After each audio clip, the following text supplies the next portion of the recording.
परमार्थामध्ये चालत असताना माणसाला बरेच अनुभव येत असतात, वेगवेगळ्या अवस्था असतात. नवविधा भक्ती आपण म्हणतो की कधी देवाला सजवणं, कधी देवाला बघणं, कधी देवाबद्दल ऐकणं किंवा कधीतरी त्याच्या विरहामध्ये रडणं. हा जो अनुभव असतो तो सुरुवातीला साधकाला कळत नाही.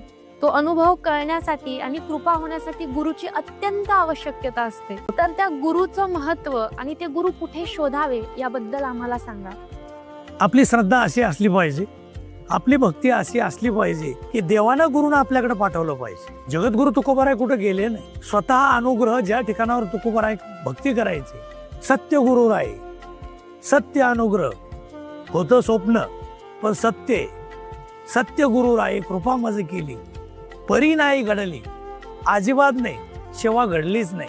सहज कुठं निघले. जगद्गुरु तुकोबारायचा एक नियम होता, स्नानाला निघले, कुणीही महात्मा दिसला की साष्टांग दंडवत घालायचं. कोणी साधू दिसला साष्टांग दंडवत.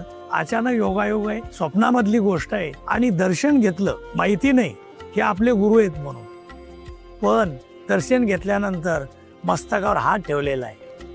लावून या हात पुरवालेला माथा, सांगितली चिंता न करावी. बाबाजी आपुले सांगितले नाम आणि मंत्र दिला रामकृष्णारी. हा मंत्र दिला. जीवनामध्ये आपली श्रद्धा अशी असावी, आपली भक्ती अशी असावी. देवानं महात्मा आपल्याकडं पाठवावा आणि त्याला आपण गुरु मानावं, असं असलं पाहिजे. देवभक्ताचं आणि गुरुचं जे नातं आहे असं असलं पाहिजे. म्हणून स्वप्न जरी स्वप्न खरं असलं पाहिजे.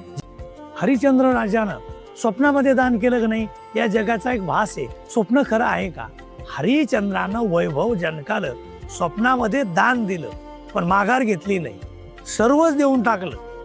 होतं स्वप्न पण दिलं का नाही.